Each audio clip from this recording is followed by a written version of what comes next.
Dicen que hay instituciones que son más que bancos. Son los pilares invisibles que sostienen la arquitectura del orden global. Durante 167 años, el Credit Suisse fue el sinónimo de la invulnerabilidad suiza, hasta que el hierro empezó a oxidarse desde el corazón mismo de sus bóvedas sagradas. ¿Cuánto tiempo se necesita para destruir un imperio construido sobre el secreto y la elegancia alpina? En los mercados de hoy, la eternidad se mide en segundos de pánico digital. Lo que tomó siglos en alzarse, se desintegró en un fin de semana de llamadas desesperadas y una pérdida de confianza absoluta.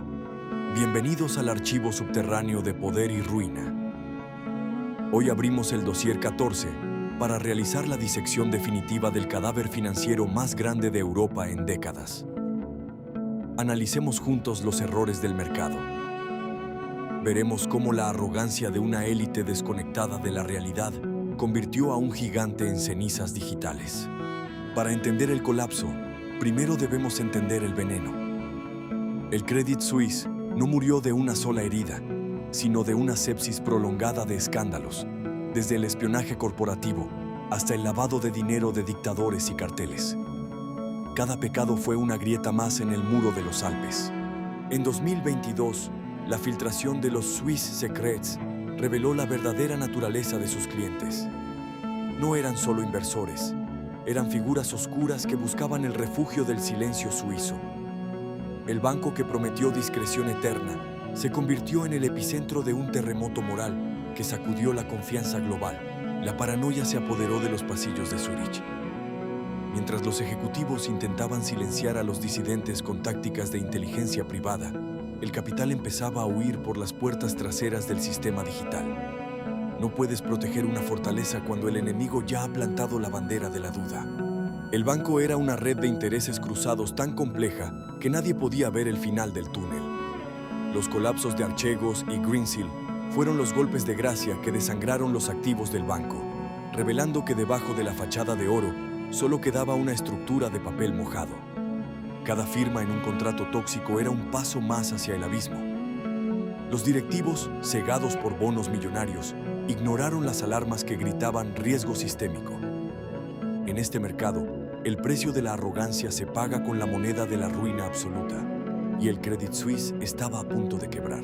El viernes negro del sistema financiero suizo comenzó con un simple rumor digital que se propagó como un incendio forestal. Los depositantes, aterrorizados, retiraron miles de millones en cuestión de horas. El pánico es un virus para el que no existe vacuna en el mundo de la banca de reserva fraccional. El gobierno suizo se enfrentó a un dilema imposible: dejar que el gigante cayera y arrastrara al país, o forzar una boda de conveniencia con su mayor rival, la UBS. En una noche de negociaciones a puerta cerrada, el orgullo nacional fue sacrificado para salvar lo que quedaba del sistema financiero. La adquisición forzada por parte de la UBS fue el funeral oficial de una era.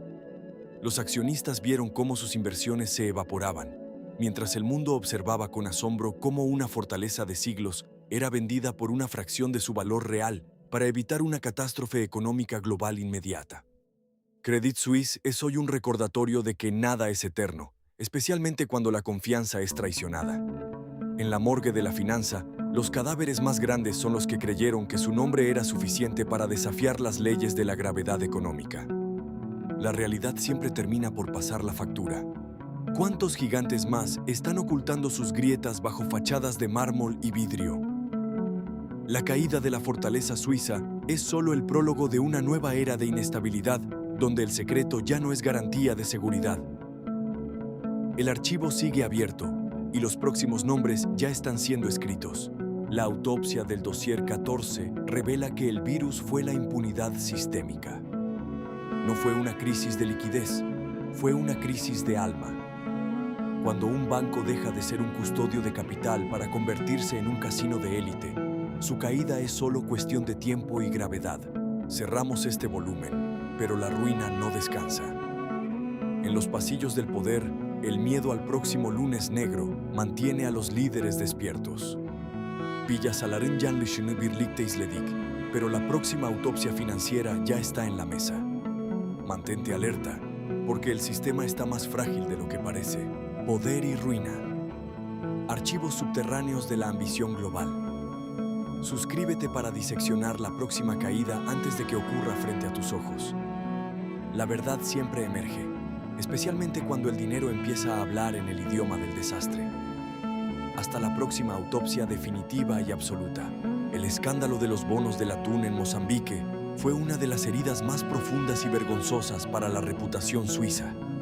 Credit Suisse prestó miles de millones para una flota pesquera que nunca existió, permitiendo que el dinero fluyera hacia los bolsillos de funcionarios corruptos mientras el pueblo sufría la ruina. No era solo negligencia, era complicidad sistemática con el inframundo global. La justicia suiza determinó que el banco ayudó a lavar millones para una red de narcotráfico búlgara, demostrando que para Credit Suisse, el origen del dinero era irrelevante siempre que las comisiones fueran lo suficientemente altas para alimentar su insaciable avaricia.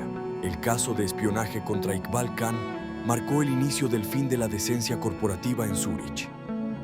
Un banco de 160 años enviando detectives privados para seguir a sus propios ex ejecutivos por las calles frías de Suiza.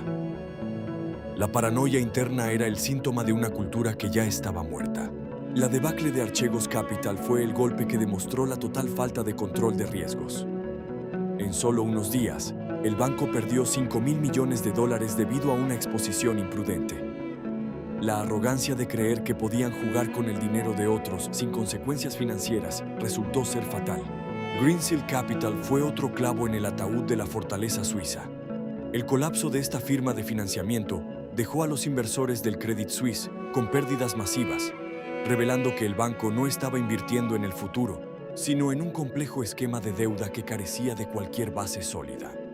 La rotación constante de CEOs y directivos reflejaba la desesperación de un barco que ya estaba haciendo agua por todas partes. Cada nuevo líder prometía una transformación que nunca llegaba, mientras la cultura de los bonos excesivos seguía consumiendo lo que quedaba del capital moral de la institución financiera más antigua. La confianza es un activo que se construye en siglos, pero se pierde en un segundo de duda pública. Los mercados no perdonan la debilidad, y el Credit Suisse se convirtió en la presa más débil de la manada financiera global. El mundo entero observaba cómo el gigante suizo empezaba a tambalearse. El golpe final vino desde Oriente Medio, cuando el presidente del Banco Nacional Saudí declaró que no inyectaría más capital. El pánico digital se volvió incontrolable. Fue la sentencia de muerte pública para un banco que ya no podía sostenerse por sus propios medios ni por la fe de otros. Las colas virtuales para retirar depósitos fueron el termómetro de una fiebre financiera terminal.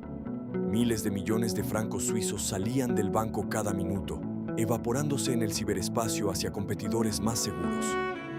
La hemorragia de capital era tan masiva que ninguna intervención ordinaria podía detener el desastre inminente. El Banco Nacional de Suiza tuvo que intervenir con un préstamo de emergencia de 50.000 millones, pero el mercado ya no creía en las promesas de rescate. El veneno de la desconfianza ya había infectado todo el sistema, y el Credit Suisse era ahora un zombi financiero caminando hacia su tumba. En una noche que pasará a la historia negra de la finanza, el gobierno suizo forzó la compra por parte de su rival, la UBS. Fue un matrimonio de conveniencia orquestado bajo la sombra del colapso total, sacrificando las reglas del mercado para evitar un contagio global que amenazaba con destruir todo. $17.000 millones en bonos AT1 fueron borrados de un plumazo, dejando a los inversores en estado de shock y furia.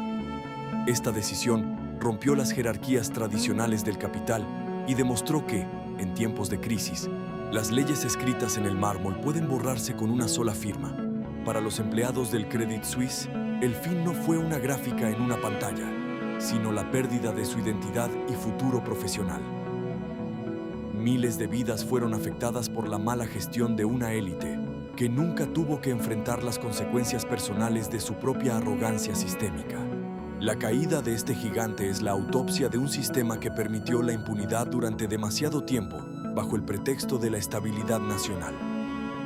Credit Suisse murió no por falta de dinero, sino por la ausencia total de integridad en una industria que vive de la confianza ajena.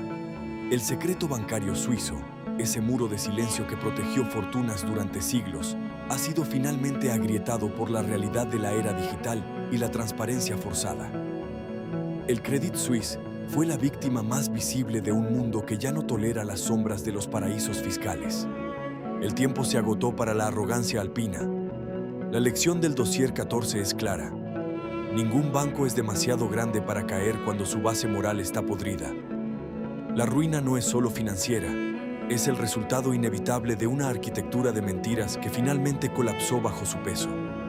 Las oficinas de Zúrich ahora son el escenario de una integración forzada que cambiará el mapa financiero de Suiza para siempre. La UBS ahora lleva una carga pesada, intentando digerir el cadáver de su rival, mientras el mundo observa con escepticismo si este nuevo monopolio será realmente más seguro. El veneno del Credit Suisse sigue presente en los mercados internacionales, recordándonos que las heridas financieras tardan décadas en sanar completamente. La confianza es un cristal que, una vez roto, nunca vuelve a ser el mismo, sin importar cuántas leyes de rescate se intenten aplicar en el futuro. Las demandas legales y las investigaciones criminales seguirán persiguiendo a los responsables durante años, pero el dinero de los inversores nunca regresará. La justicia en el mundo de la alta finanza suele ser un espectáculo de luces diseñado para distraer, mientras los verdaderos arquitectos de la ruina escapan silenciosamente. ¿Quién es el siguiente en esta lista de gigantes con pies de barro? La caída del Credit Suisse no fue un caso aislado, sino un síntoma de una enfermedad sistémica que prefiere el beneficio inmediato sobre la integridad a largo plazo. El archivo de poder y ruina siempre tiene espacio para más. En la era de la información, el secreto ya no es un refugio, es una señal de peligro. El banco que vivió de las sombras ha muerto bajo la luz implacable de la transparencia digital. El dossier 14 es el epitafio de una era de banca suiza que nunca volverá a existir. Cerramos este archivo de la arrogancia alpina, pero mantenemos la mirada fija en el horizonte financiero global.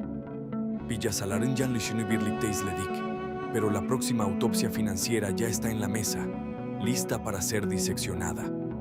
El sistema es frágil y nosotros somos los cronistas de su caída. La historia de Credit Suisse es una advertencia final para todos los que creen que el prestigio es eterno. En el mercado, eres tan bueno como tu última transacción y tan honesto como tu último balance. La ruina no tiene memoria, solo tiene hambre de aquellos que olvidan la ética. Poder y ruina. Archivos subterráneos de la ambición global. Suscríbete para diseccionar la próxima caída antes de que ocurra frente a tus ojos. La verdad siempre emerge del caos financiero. Hasta la próxima autopsia definitiva y absoluta. Observemos juntos el error de los mercados.